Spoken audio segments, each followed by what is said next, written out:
Philip DeFranco and his team at Road Rocket just did an awesome video about the opioid crisis and a medication called Suboxone. But in his video, they missed an important piece of information.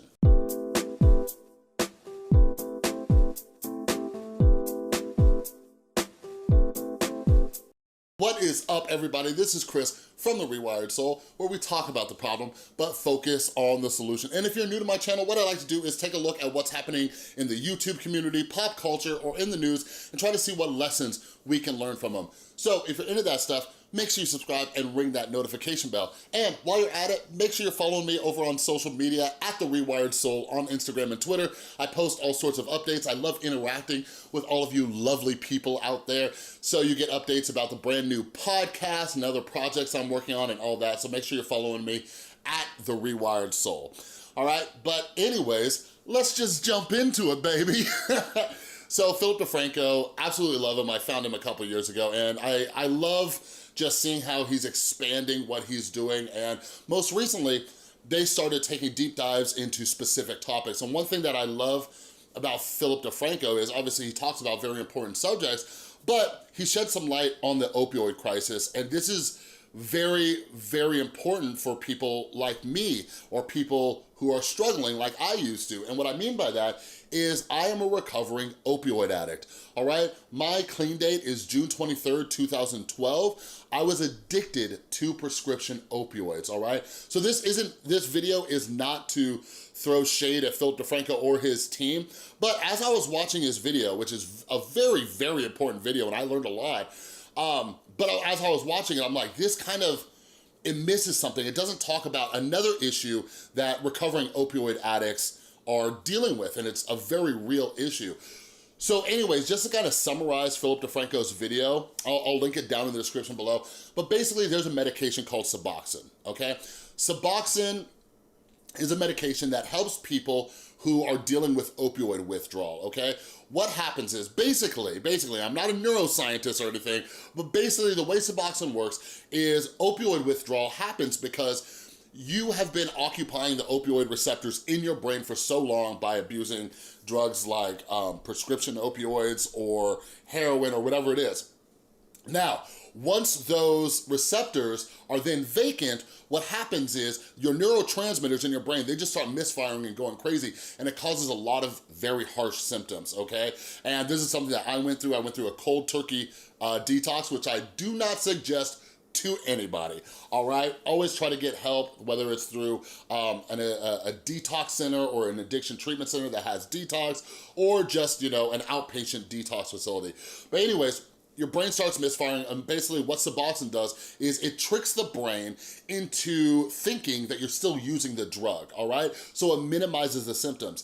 Opioids are one of the drugs where when you're going through withdrawal, you experience both physical as well as psychological symptoms, and that can include things like nausea, you can puke or it'll come out the other end, you can have cold sweats, you can have aches and pains. Like when I was going through it, I remember like I was 27 years old. I felt like I was a 90-year-old man. I could barely move, all right? You'll have insomnia, depression, anxiety, all sorts of things. Irritability, people going through withdrawal, they are pissed, all right? But Suboxone helps to minimize those symptoms, okay? So basically what Philip DeFranco was talking about was the company who makes Suboxone, their patent was about to run out, so what they were trying to do is change the narrative about it and say, oh, hey, use these strips instead. The pills are actually dangerous because kids might get a hold of them.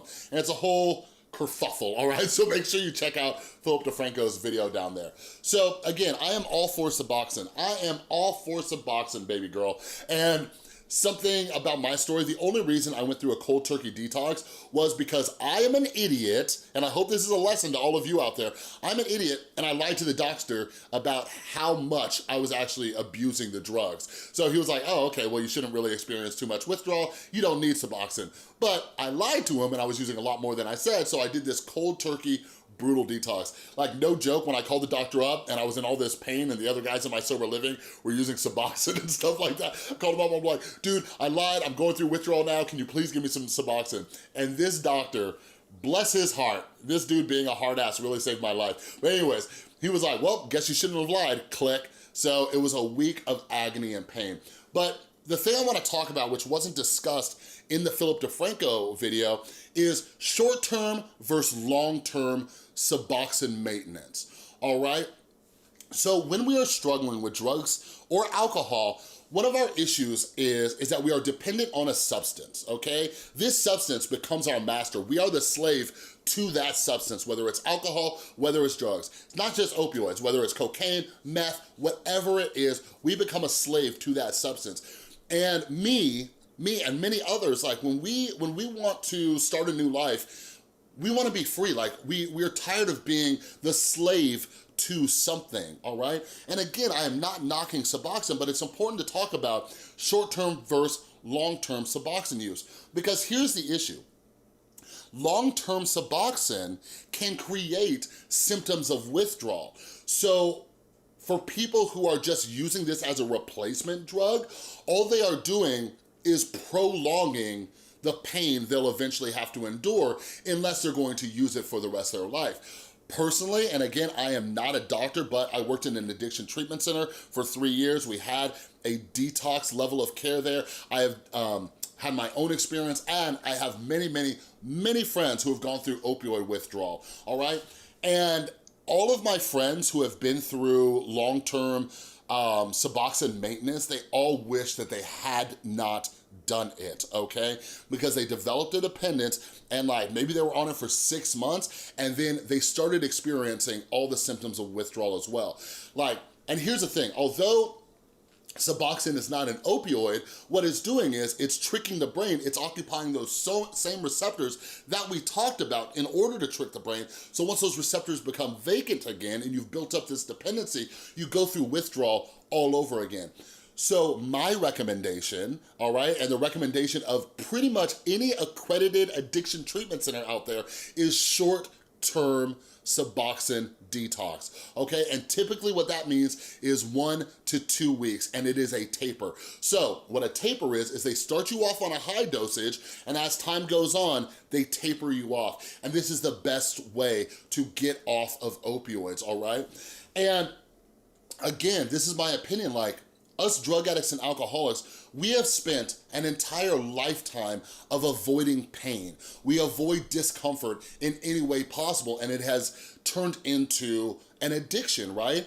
And to be on a long-term Suboxone program, or methadone is another one, and methadone withdrawal is 1,000 times worse than even heroin withdrawal because that stuff gets into your bone marrow. It is brutal, but we have spent so much time avoiding pain, and listen, I get it. We don't want to be in that discomfort, but I'm telling you, as somebody who went through a cold turkey opioid detox, like, it is worth it. It is well worth it, all right? Like they say, it is like the worst flu you could ever have, but like looking back almost 7 years later, it was 1 week of my life for the rest of my life of freedom. You know what I mean? And again, not only do like the best addiction treatment centers in the country or possibly the world recommend this, but if you don't believe me or you don't believe what they're saying, like ask somebody who's done short-term versus long-term Suboxone tapers, all right? Like think about that for a second.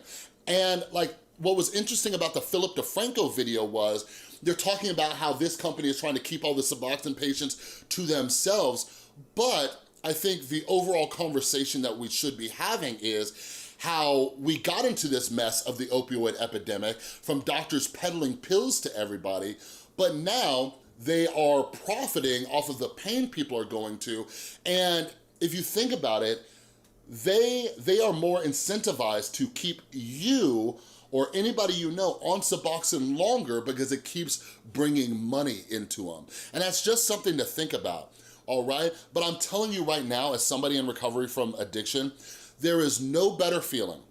There is no better feeling that I've experienced in my life than waking up in the morning and knowing that I am not dependent on something, that this thing is not screaming my name and saying, Chris, you cannot function today without me, all right? I am experiencing true freedom, and the happiest people that I've met in recovery are experiencing that as well. So again, I do not knock anybody who is taking Suboxone or methadone long-term. Like, that is your own personal decision, but this video is just to discuss the truth, and how you are developing a dependence is gonna be much harder to come off later on. I get messages all the time from people saying like, I've been on Suboxone for 2 years, what do I do? You know what I mean? So if you are dependent on Suboxone, just know you can get through it.